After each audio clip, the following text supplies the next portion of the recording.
What it do, Mary's Wigs? It's me, Keisha, aka Color Me Pynk, and I'm here with this week's All Tea, All Shade, Real Housewives of Salt Lake City, Season 4, Episode 3 review. Let's get right into it because, baby, this episode was amazing. This episode, for me, will go down as one of the best episodes in Housewife history, honey. Yes. Okay, so the ladies arrive at the hotel. And Mary still don't know what the Trixie Motel is, who Trixie is. She don't know what is going on. She just along with the gang at this point. So Trixie comes out and greets the ladies and tells them that the other ladies are already there. And they like, other ladies? Like, why you put an S on that? Out comes Whitney and Angie. And Meredith just has a stone face, y'all. Like, she ain't making not one facial expression, but everything is still showing because you could tell that she is ticked off and wondering in her head, why would she bring this hoe? Why would she bring her on my trip? I didn't invite her. Who told her that she could do that? Like, she is pissed off, but she trying to keep it cute and on mute. So, then they find out that Heather and Angie already picked their rooms. Baby, at that point, I would have exploded and been like, see, y'all got me messed up. Bring it back, run it back. Cause ain't no way you think you about to pick a room on a trip that you weren't even invited to. And then they picked like two of the best rooms. Oh, no. Me and Angie would have had to box, honey, cause you really playing in my face.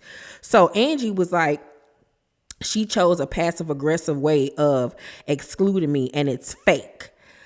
And Meredith tells Heather that she doesn't understand why Angie would think she would be invited based on they past history with one another. So Whitney and Angie are outside by the pool in their bikinis and everything. And the staff brings out, some little food for them to, eat on. Mary is out there and fully dressed. She is not in swimsuits or anything like that. And so Angie was like, come on, Mary, come over and sit with us. Come sit with us. So she says it the first time. Mary ignores her. Then she says it again. And Mary was like, I'm not coming over there. Please stop talking to me like that. I don't like it. And baby, this is when the episode got the rocking and rolling, because I was like, this is why I am a Mary stan till I did not eat, because this lady don't give a rat's tail. She gonna tell it like it is and not care how you feel about it. So Mary sits down opposite or behind them on a little lounge chair and she's eating her sandwich. And Mary asks Whitney why she came down early. And Whitney was like, because Trixie is a friend of mine and I wanted to come early.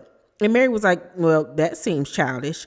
Angie decides she gonna jump into the conversation and was like, it might be childish to you. And Mary was like, I'm not even talking to you.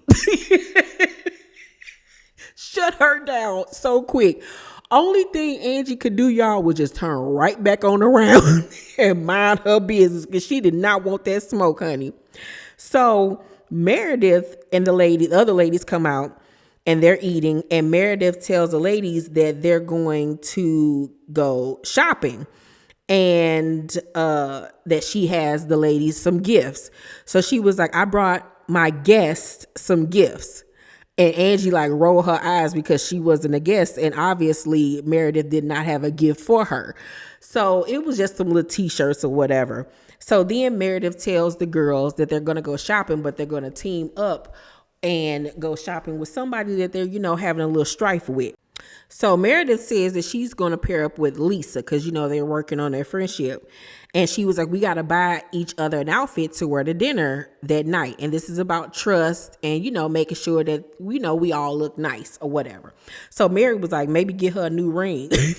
Taking a dig at Lisa because she keeps on bringing up this dang on ring and it's getting on everybody's nerve. So Meredith was like, Angie, I didn't know you were going to be here. Maybe you can go alone or with Whitney.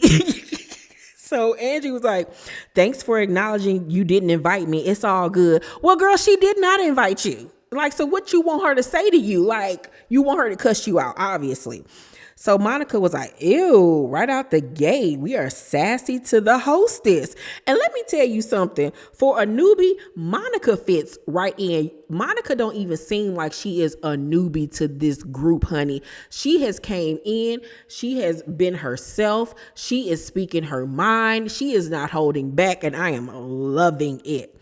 So Angie in her confessional was like, Monica was way out of line. She's coming into this group as my friend and she's acting disgusted at my comment. The minute she could take up for someone else, she did.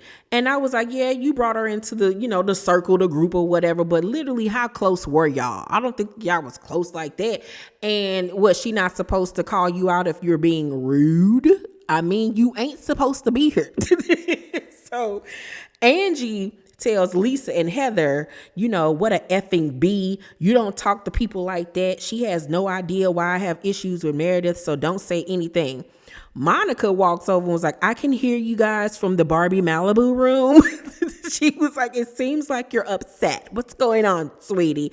And I love that once again, she is not pressed and she gonna come up to you and ask you what's the tea. Like, don't be sitting up here talking about me to everybody else. I'm right here. And I was like, yes, Monica, I live. So Angie confronts her about the comment that she made, and Monica says that you were rude to the hostess, and yeah, but you ain't got no issue with me. You got an issue with her, so take that with her, okay? But yeah, I'm gonna tell you when you being rude, and you was being rude. So there really wasn't nothing that Angie could say to that. I mean, she stood on how she felt. So the girls go out and do the little shopping thing, and everybody picked out ugly outfits for everybody. But I really felt like Mary had a good time with Monica. They got along with one another. She actually picked her out a little cute little blazer dress for them to go to dinner.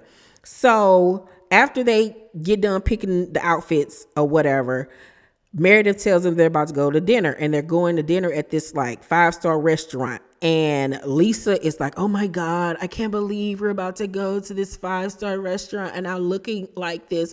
I am so embarrassed. I'm never doing this again. Like, I've curated all of these outfits and this is that. Like, girl, shut up. Please shut up. Everybody look a mess. It ain't like it's one person that just look crazy. It's a group thing. It's fun.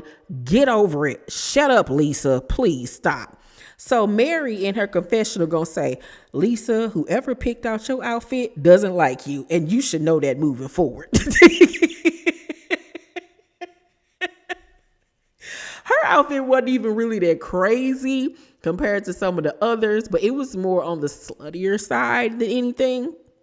So Whitney, when they get to the restaurant, they're at the table, and Whitney, one thing I will say about her this season, Whitney has really grown from appearing on Ultimate Girls Trip with them black girls.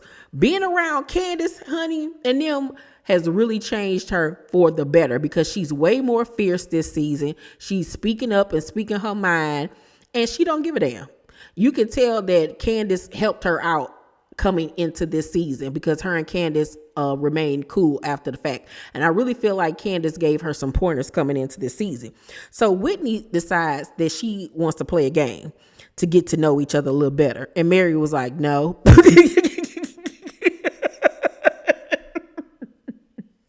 So they have to say like what it is. What was the game that they got to say something about themselves that nobody would know about them? And everybody gave a boring answer except for Monica. Monica was like, let me tell you something. Y'all ain't about to be able to use my tea against me. I'm going to spill my tea for y'all. Monica was like, well, I F'd my brother-in-law for 18 months. And everybody was like, what was it? What did you just say, girl?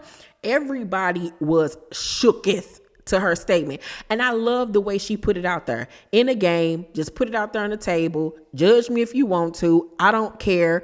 My tea is out. Now what you gonna do with it? But like nobody really could say anything, like unless they cut it out, like, but nobody judged her or anything. So after that boring game, Whitney suggests they play warm and fuzzy and cold and prickly. So basically the person next to them has to they have to say something warm and fuzzy to that person, something that they, like about them. And then the cold and prickly is something they feel like that person could work on. So Heather says to Angie that her cold and prickly is, I don't trust you. I feel like you were all over Jen and now you're all over Lisa. And Lisa was like, that's not true. That's not true. She's not all over me. And then Heather in her confessional says, I've known her longer than any of the other women, and she has been my friend since high school. And she continuously has chosen to buddy up with anyone in the room except me. I don't trust people that ish on history and friendship. I don't trust girls that suck the biggest in the room. And this once again plays into Heather season 1 when it came to Lisa. Okay, you've known Lisa. Y'all went to college together. Y'all got on this show. She didn't acknowledge that y'all knew each other, and you felt some type of way that she didn't want to be your friend and that she looked at you like a nobody pretty much. Now it's the same thing with Angie, where you feel like just because y'all went to school with each other and y'all used to be friends, that she's supposed to have this allegiance to you and has to be your friend. You know how many people I went to school with that I would never even talk to this at this grown big age? Just because you went to high school with somebody and was friends with them in high school don't mean that y'all roll the same way as y'all did then. She does not have to be your friend, Heather. And Heather needs to grow some balls and some self-esteem and stop caring about people that don't want to be her dang own friend. Girl, grow up, please. You too damn big to act the way that you do. Girl, calm down. So Lisa was like, well, you were all over Jen, so maybe we shouldn't trust you. And I was like, boom. She hit you where it hurt.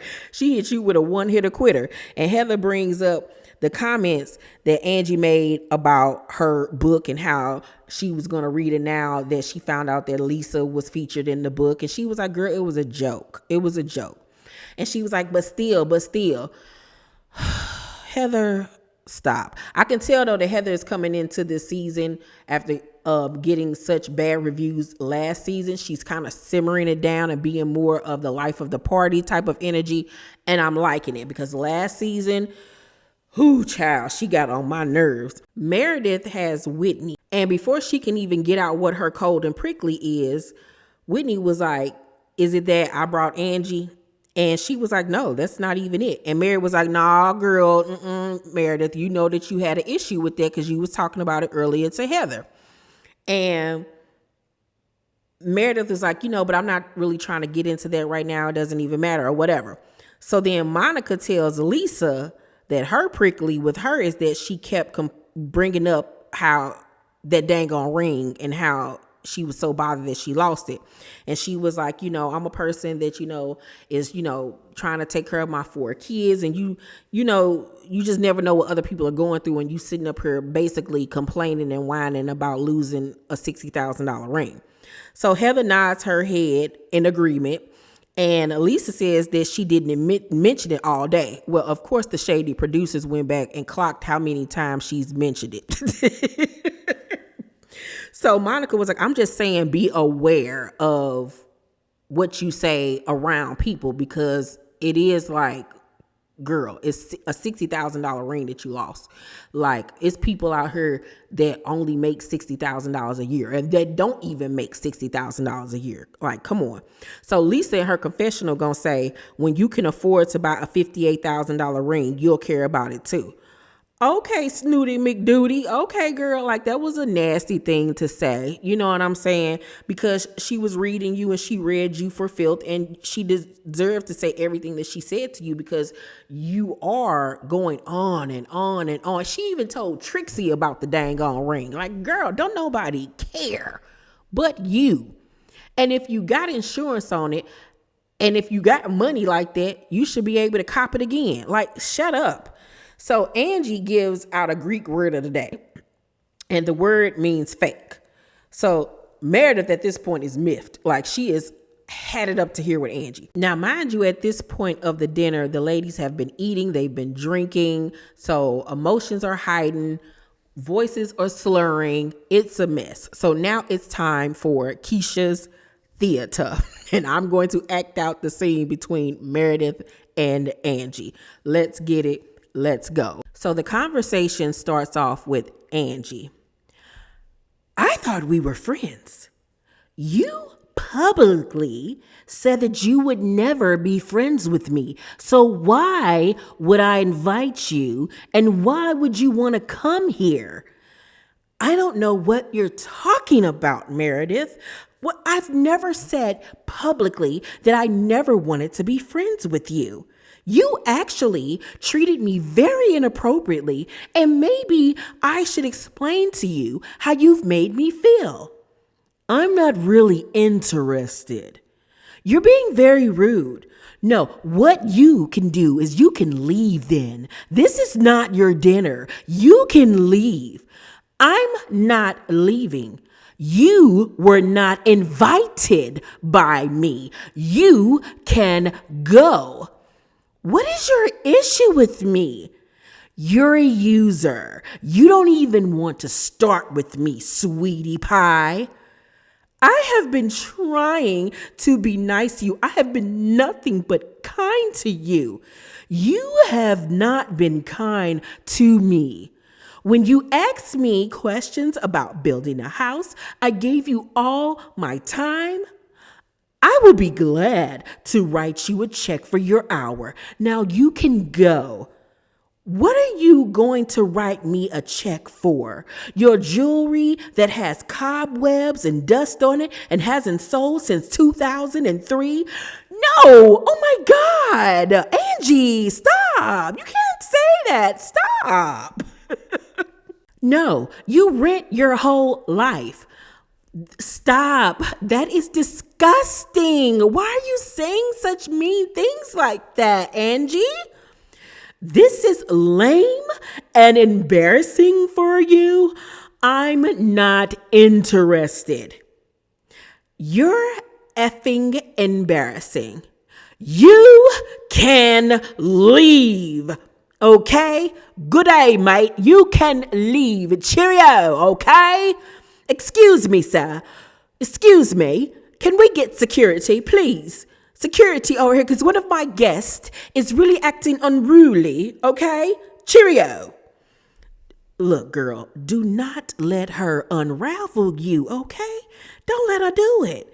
She ain't even worth it. I'm going to worry about the things that matter in this world. There are children that are going to be disabled for the rest of their life. Mary in her confessional.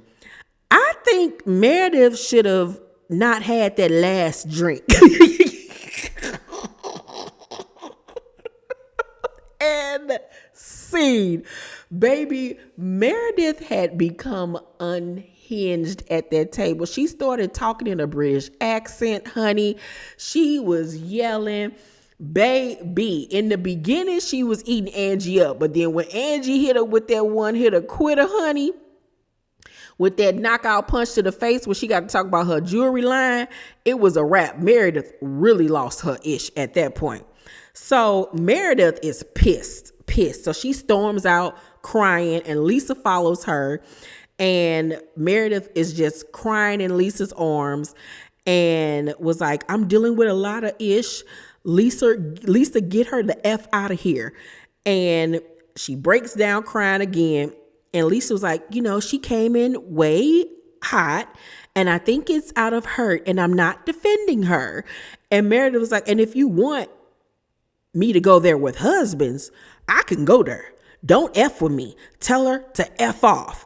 And Lisa in her confessional was like, I'm working on, a brand new friendship with Meredith, but we're still using old behaviors. First, it starts with, I don't want you around. And then I know information on you. The real victim here is Angie because it's happened to me. And to be honest with you, Lisa literally mapped out Meredith ammo, because that is what Meredith did to her. It starts with, I don't want to be around you. Then it starts with, I know stuff on you. And she starts slowly but surely putting out these things that she's heard about people. Not saying that is wrong, but that is Meredith's MO. So they returned to the table and Mary asked Meredith, is she okay? Because she was verbally beat up. Angie tells Meredith that this is not how she wanted things to go. As Meredith tried to cry, I didn't see not nail tear child. Heather at this point is drunk boots. She done had like 7 espresso martinis. And I'm like, who sits up there and drinks espresso martinis like that? All that chocolate and stuff, like, girl, your stomach gonna be hurting. So they get on the van to go back to the hotel, and Monica is holding Meredith while Meredith is crying, child, and saying she going through a lot. And Whitney was like, is it family? And Meredith says, no, it's friends. But she don't want to go into it. Baby, Whitney said, I'm going to really be honest with you. I think that it's a convenient thing. And Meredith said, excuse me? She was like, yeah, I think it's convenient. She was like, because every time I ask you something, you always talking about how you going through this, that, and the third, but you don't never give a good reason as to what you're going through. And I was like, Meredith, girl, they are calling you out, honey, because you do that. Like, you always are saying you going through something. But now, granted, sometimes in the past, it was because somebody had just passed away or whatever. So Whitney was telling the truth, but then there is evidence to back up that Meredith do be going through stuff. So they get to the hotel, everybody getting off the bus, and Mary goes in on Whitney and lets her have it. And Mary was like, she's fragile, broken up, and then you attack her? Whitney says, Mary, no, I didn't. I stood up for myself and for the situation. But what you mean you stood up for yourself? Like, there was nothing for you to stand up for. Like, she was crying, you asked her a question, and she gave you an answer. And you took the opportunity to take a dig at her. So, like, stop, Whitney. So Mary was like, she didn't ask for your opinion. Whitney says, every time it gets hard, she does this. Mary was like, you need to grow up. Whitney says, Mary, that's very offensive. No, it ain't. And it's the truth. So Mary was like, you need to grow up. You deny everything you do. All I said was you didn't have to say anything to her. And stand on what you do, on who you are. Stop being this front, this facade. Who is Whitney? And Whitney was like, you're looking at her. And Mary says, well, I don't know. The way you talked about me, don't go there. Don't talk about our family. And Whitney says, the way you talked about me. And Mary was like, I never talked about you. I got told about you. You called me a pornography, sweetheart. And Monica gasped, because at this point it's just Mary, Monica, Heather, and Whitney still on the bus. And Mary was like, you said you were afraid for your family around me. You went all the way to the ground. You told the whole group you want to take me down. You went to the dirt for me. And let's not forget, season 2, it was so odd to me that those girls chose to focus on Mary's church when Jen had literally been arrested by the government, and nobody would confront it, would talk about it, but everybody chose to focus on Mary that season. And that's why Mary didn't come to that reunion, because it was some BS. And I firmly believe everything that she's saying. So at that point, Whitney was like, no, I didn't. And Mary was like, yes, you did. Whitney says, I never said you do the P word. Mary was like, what did she call me, Heather? What was it? And I was like, at that point, you should have known right then and there. I mean, she just blatantly told you who told her that you said this about her. Heather, in the midst of her drunken stupor, lifts her head up and says, predator. So Mary was like, you called me and my husband a predator, period. And I'm done with you. And so she leaves off. And Heather is sick and was like, I need to throw up. She asked for a bag and she starts throwing up. Whitney was trying to, help her out, but she couldn't take it. She ran off the bus. And then we see Heather throwing up in a bag, but then you see between her legs this water like drizzling down on the floor. That wasn't throw up, y'all. That was her peeing on herself. Because when you look at it, because I had to rewind it back several times, when you look, you see her face all the way in the plastic bag, and then you see this water leaking in between her legs. That heifer was peeing on herself, yo. And that's why she was like, this is so embarrassing. Yeah, because you done threw up and pissed all over yourself. That wasn't no throw up. No, that was pee, honey. Gross. But I was so happy that Mary called Whitney out. So happy about it. This episode was genius from beginning to end. It was fantastic. From Meredith talking in an English accent, to her and Angie showdown, to the passive aggressiveness of Mary, and Mary just flat out telling folks what it is, to Monica reading Lisa for filth. Baby, it was just everything. Let me tell you something. And this is what I got to say right now. So far, in this last year of Housewives shows, the best has been Miami, and so far, Salt Lake City. These first 3 episodes of Salt Lake City have been freaking fantastic. This is probably going to be one of their best seasons ever. They are coming into their own with this franchise, and the other girls need to be worried because Salt Lake City is bringing it this season. This was fantastic. This was a fantastic hour of television, honey. I will forever reference this episode. A+. And I don't even give out A+s like that. A+. Y'all tell me what y'all thought about it down below in the comment section. Make sure to thumbs up this video, like and subscribe, and hit that notification bell button. I love you all, and I'll see you on the next one. Bye.